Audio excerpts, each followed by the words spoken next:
다 함께 찬양 드리겠습니다.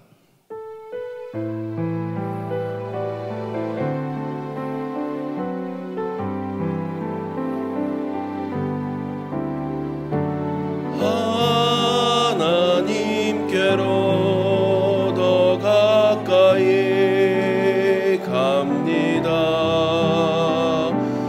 고통 가운데 계신 주님, 변함없는 주님의 크신 사랑, 영원히 주님만을 섬기리. 하나님께로 더 가까이, 하나님께로 더 가까이 갑니다. 고통 가운데 계신 주님, 변함없는 주님의 크신 사랑, 영원히 주님만을 섬기리. 이 시간 기도 제목을 보시면서 합심 기도하겠습니다.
하나님 아버지, 오늘도 기도할 수 있게 하여 주셔서 감사합니다.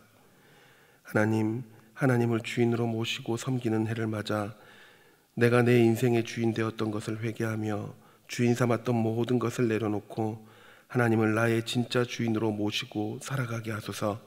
그리고 내 인생의 참 주인이신 하나님께 모든 것을 맡기고 순종할 때에 책임져 주시고 보호하시며 인도하시는 은혜를 누리며 살게 하소서. 나라와 이 시대를 지키고 교회와 다음 세대를 지킬 수 있도록 평등법과 포괄적 성교육을 막아 주옵소서. 이뿐만 아니라 교회를 무너뜨리려고 하는 모든 악한 정책과 시도들이 무너지게 하여 주시옵소서. 이 어려운 때에 우리 교회를 이끌어 가시는 담임 목사님을 더욱더 강력하게 붙들어 주시고 코로나 시대를 잘 감당할 수 있는 성령의 지혜를 주시고 주신 사명을 잘 감당하고 사역에 집중할 수 있도록 모든 사단의 공격을 은혜의 불성곽으로 막아 주옵소서. 특별히 건강을 지켜주시고 목사님의 가정을 성령께서 평안케 하여 주시옵소서. 담임 목사님께 넘치는 영감과 강력한 영권을 부어주셔서 시대적 사명을 힘있게 감당하게 하시고 다음 세대를 세우는 일과 복음 통일과 열방 선교를 잘 감당할 수 있게 하여 주시옵소서. 오늘도 이 시간 말씀과 기도를 통하여 은혜 주시기를 원합니다. 우리의 모든 기도의 제목을 들어주시고 말씀을 통해 힘을 얻고 하나님께 더욱 가까이 가는 시간이 되게 하여 주옵소서. 감사합니다. 예수님의 이름으로 기도드립니다. 아멘. 오늘 우리에게 주시는 하나님의 말씀은 시편 73편 23절에서 28절입니다. 구약성경 854면입니다. 시편 73편 23절에서 28절, 구약성경 854면입니다. 교독하겠습니다. 내가 항상 주와 함께하니 주께서 내 오른손을 붙드셨나이다.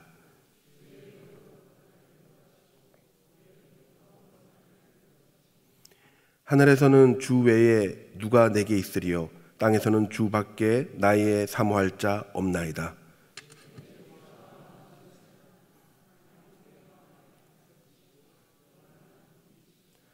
대저 주를 멀리하는 자는 망하리니 음녀같이 주를 떠난 자를 주께서 다 멸하셨나이다. 하나님께 가까이함이 내게 복이라. 내가 주 여호와를 나의 피난처로 삼아 주의 모든 행사를 전파하리이다. 아멘. 우리는 인간이기 때문에 하나님의 뜻을 다 알 수도 없고 그분의 계획을 다 이해할 수도 없습니다.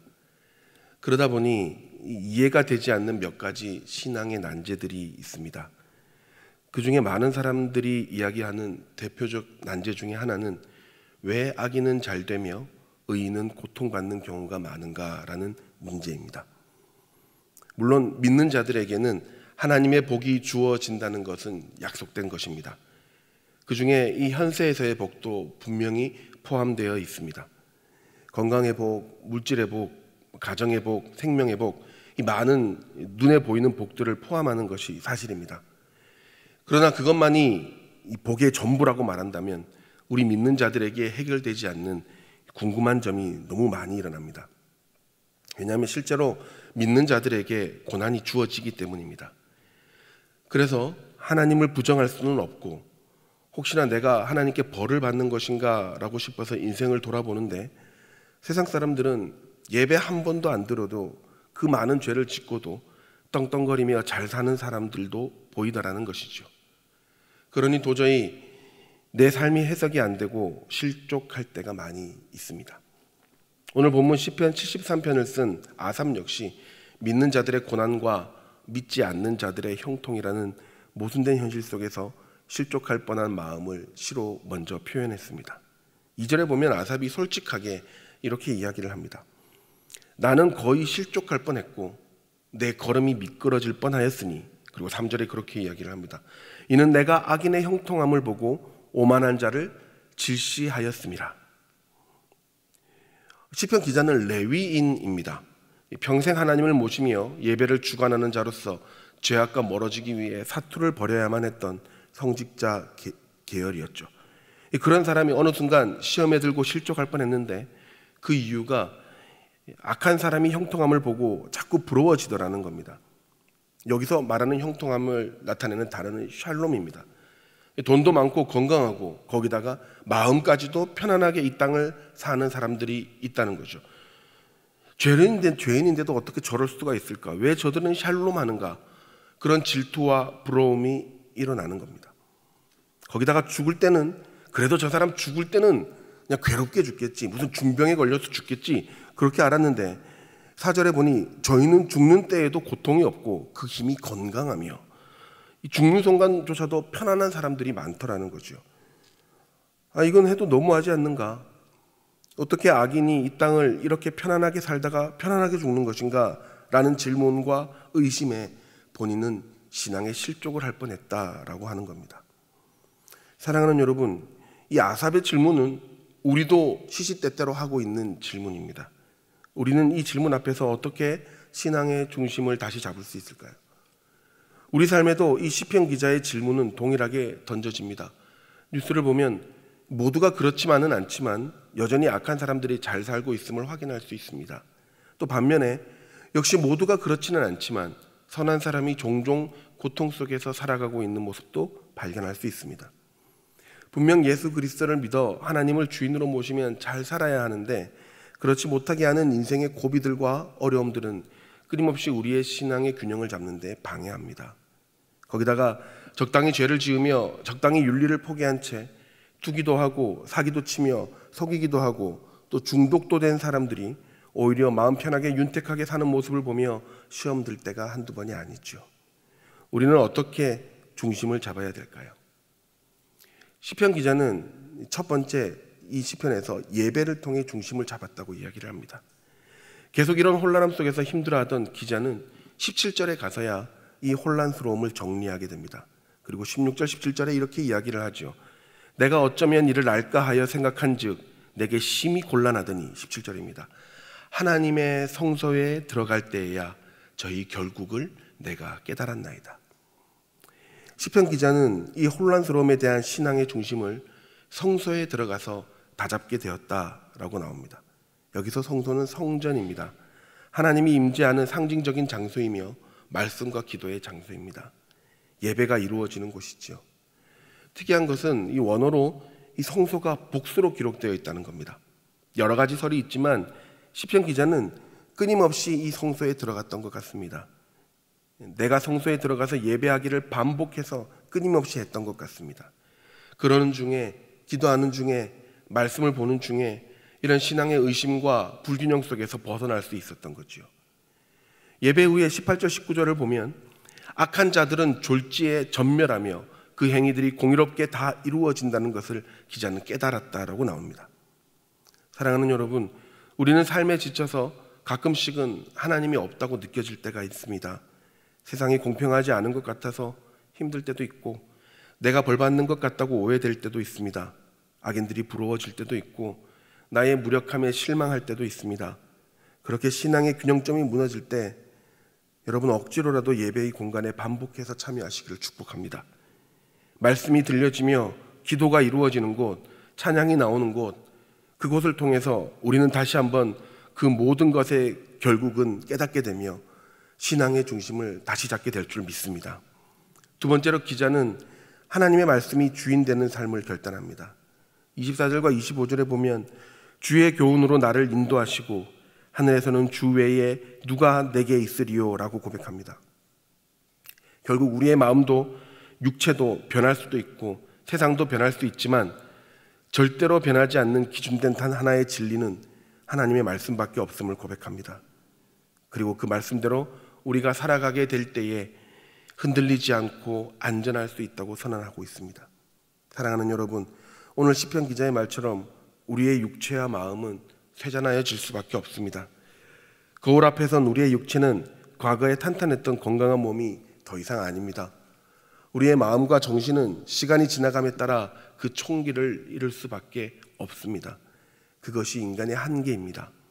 예수를 믿든 예수를 믿지 않든 모두가 겪어야 할 약해짐이라는 과정입니다. 그래서 우리가 의지할 것은 약해질 수밖에 없는 한계 있는 인간의 지성과 감성이 아닙니다. 태초부터 한 번도 변하지 않았으며 앞으로 변하지 않을 하나님의 말씀이 우리가 의지할 대상이요 우리 삶의 기준이 되어야 한다는 것입니다. 오늘 본문은 그렇게 하는 것이 하나님과 가까이 함이요, 그렇게 하나님과 가까이 있는 것이 결국 모든 인생의 시간이 지나간 후에 그것이 가장 큰 복이 된다는 것을 우리에게 가르쳐주고 있습니다. 사랑하는 여러분, 우리 인생의 결국은 내가 돈이 많은가에 달려있지 않습니다.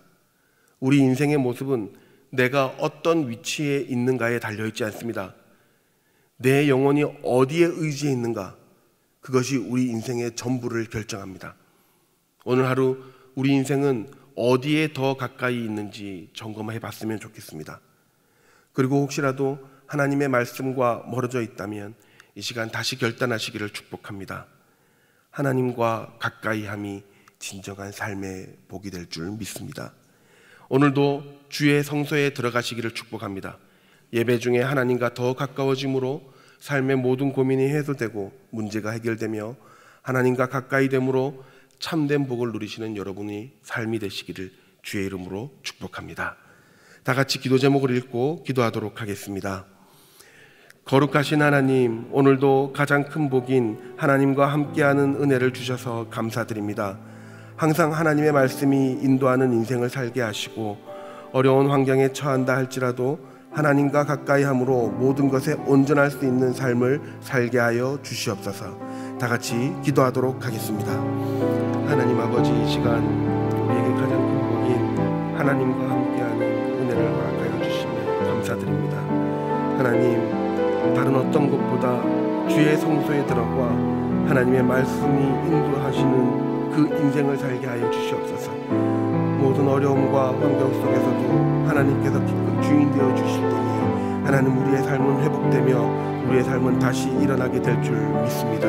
주님, 끝까지 주님 살게 하여 주시고 하나님 앞에서 평안한 인생 되게 하여 주시옵소서. 모든 삶에서, 모든 어려운 삶에서 해방되게 하여 주시며 고민이 해결되며 하나님 앞에 신앙의 균형점을 찾는 이 시간 될 수 있도록 주님 축복하여 주시옵소서. 우리를 너무 사랑하시는 하나님 아버지, 아버지를 의지하고 싶고 또 아버지를 신뢰한다고 하지만 우리의 삶이 때로는 너무 지치고 힘들어서 신앙의 의심이 들고 균형을 상실할 때가 많이 있습니다. 이 시간 우리 인생을 계획하시고 인도하시는 하나님을 끝까지 신뢰할 수 있는 믿음을 허락하여 주시옵소서. 말씀이 주인 되어 우리의 삶을 움직이게 하시고 모든 삶의 끝에 하나님의 공의와 사랑과 회복이 있음을 믿고 주의 성소에서 모든 것을 회복하고 예배를 통해 하나님의 은혜를 체험하는 우리들이 되게 하여 주시옵소서. 오늘도 가장 좋은 것을 주실 줄 믿습니다. 어떤 상황에서도 믿음과 신앙을 지켜내는 저희들이 되게 하여 주시옵소서. 예수님의 이름으로 기도드립니다. 아멘. 계속해서 담임 목사님과 교회와 나라와 민족과 선교사님을 위해 기도해 주시고 기도회를 마무리해 주시기 바랍니다.